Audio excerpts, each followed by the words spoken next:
What's going on YouTube? Today we'll be talking about MLB The Show 25 XP. How can you get XP fast? Why do you want to get XP? And what are the best ways to get XP in MLB The Show 25?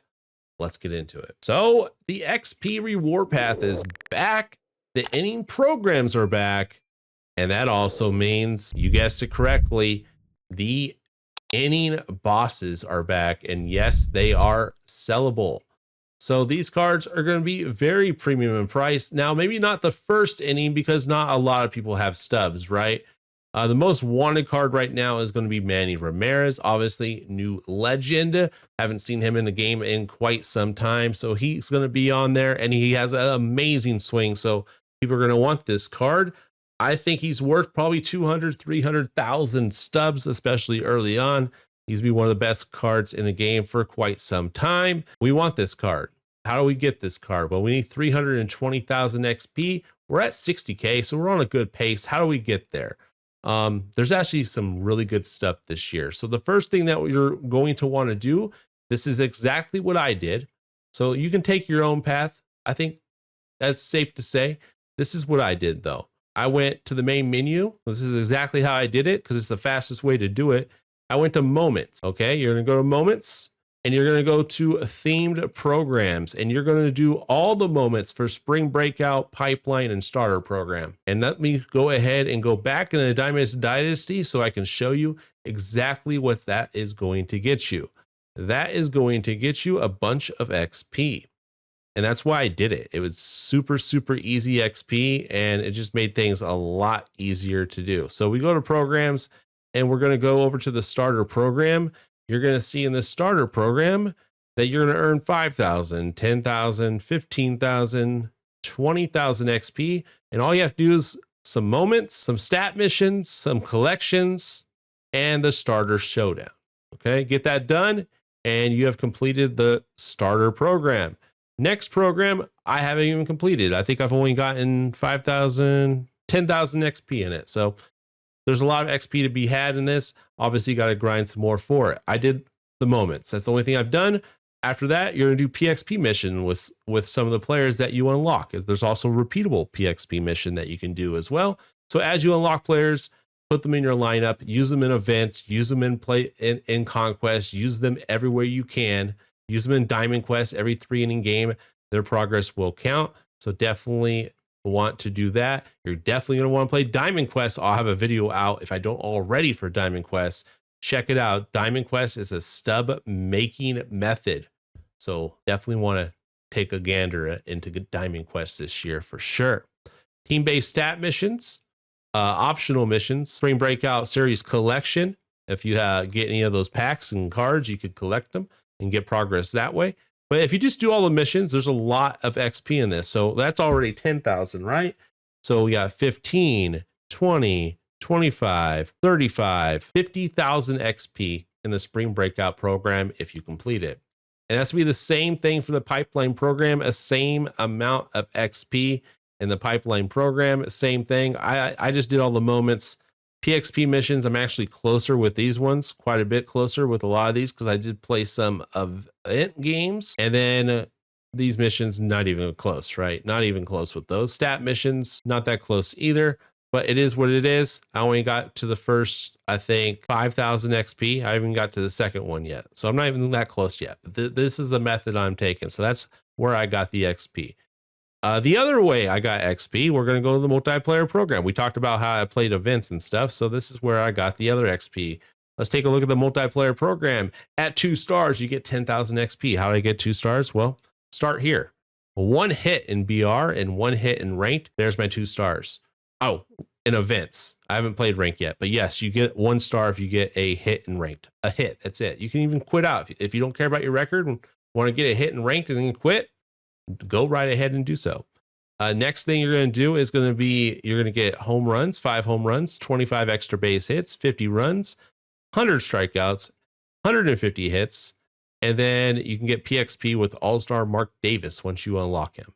So what's that going to give you? Well, first of all, we'll take a look at how much XP is in this program. So 10,000 XP right here, 10,000 right there is 20, 35, 50,000, 70,000, 90,000, 110,000, 130,000. Oh, stop there. 110,000. Okay, so the most stars you can get right now is 40.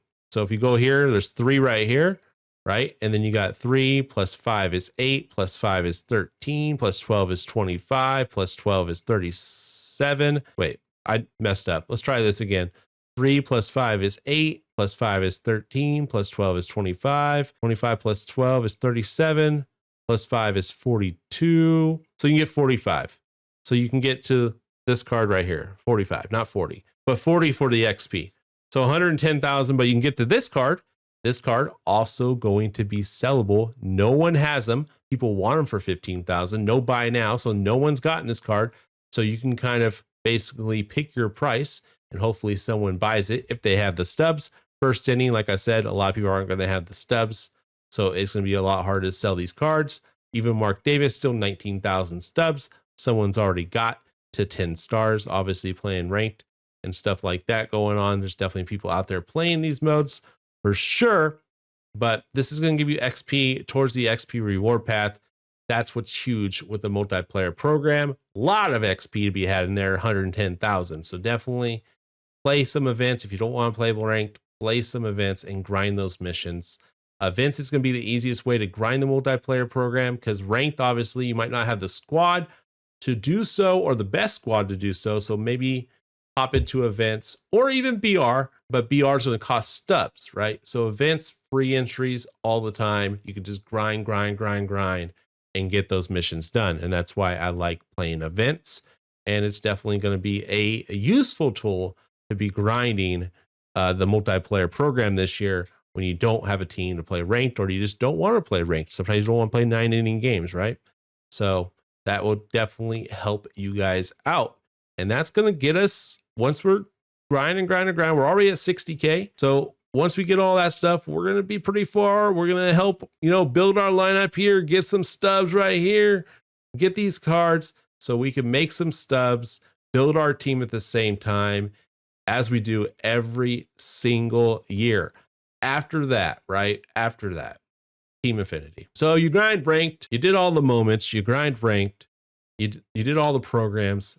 Now probably Team Affinity. Now you're grinding Team Affinity right now anyway, but you're not focusing on Team Affinity. Now we're gonna focus more on Team Affinity. So Team Affinity, do all the moments. If you do all the moments for Team Affinity, you're gonna get yourself a silver card, right? And then you're gonna start doing these missions. Do the PXP missions with that first player. That's going to give you 10,000 right there. So 5,000 for doing the moment, another 10,000 for doing the PXP with that first card that you get. And then you have to do a couple more missions. And once you do a couple more missions, whatever the missions that you choose to do so, whichever ones are easiest for you, you're going to get to 30,000 TA points. And that's going to give you 4,500 XP. Do that with every single team. You're looking at like roughly around 120,000 XP or so, 130,000 XP. So that's going to give you a lot of XP as well. All right, that's just going to be a grind though. That's why Team Affinity's last for the XP grind. But it is there. It's there for you guys. And then Team Affinity, you can grind all year, right? Boom, you can grind ahead of time. So huge for Team Affinity this year is that you can just keep on grinding. Keep on playing the game. You're still going to be making Team Affinity progress even for July and March. So that's super awesome. And that's basically it. That's all the places to really get PXP. We'll talk about the new Diamond Quest mode in a future video. We'll talk about Conquest maps. If you guys want to know how to complete these Conquest maps, you guys want tutorials, you are new to Conquest. I do those every single year. I will at least do the West, the Central, or the East. And then once you guys watch one of these videos on one of these Conquest maps, you should be good for the other two. And any other special Conquest maps that come out, I will definitely show those off. If you guys want to see the rewards on these Conquest maps, let me know as well. And I'll be sure to make a video talking about just the rewards. But normally on our tutorial, you'll see all the rewards by watching the video, pausing it as you're going through the Conquest. It is a beginner Conquest from start to finish. We play the Conquest map from start to finish and show you guys pretty much everything that we do in that map to help you complete it. especially when conquest maps come out that are a little bit harder, like the extreme one. We haven't really talked about mini seasons. Mini seasons, definitely some XP, but it's going to take a lot longer. So let's go ahead and just talk about it at least. So with mini seasons, there is 30,000 XP in it, but obviously you need to win 5 games, 12 games, 18 games, 23 games, 28 games. If you're grinding Team Affinity, this could be a very good mode to grind because you can get some XP and some Team Affinity progress at the same time. When I'm grinding stuff, I always try grinding multiple things at once. So this mode could definitely help you do that. You can grind Team Affinity doing this. You can grind some other programs doing this, and you're grinding mini seasons at the same time, and you're grinding the XP first inning program as well. So, and there's definitely some good rewards in here. So if you want some packs, you want some stubs, you want some free packs, you want some XP, mini seasons is there. It's just not the priority because it's not the fastest way. So we went pretty much fastest to slowest. So if you go in order, you should be good to go, getting that XP as quickly as possible and as fluently as possible in the most efficient way possible. So hopefully this video finds you well. Hopefully it helps you out. If it did, hit that subscribe button if you haven't already. But of course, like the video and leave a comment on it. It helps out the algorithm so much when you guys leave comments and love on the video. So I do appreciate it. And I will see you guys in the next video. Thanks for watching.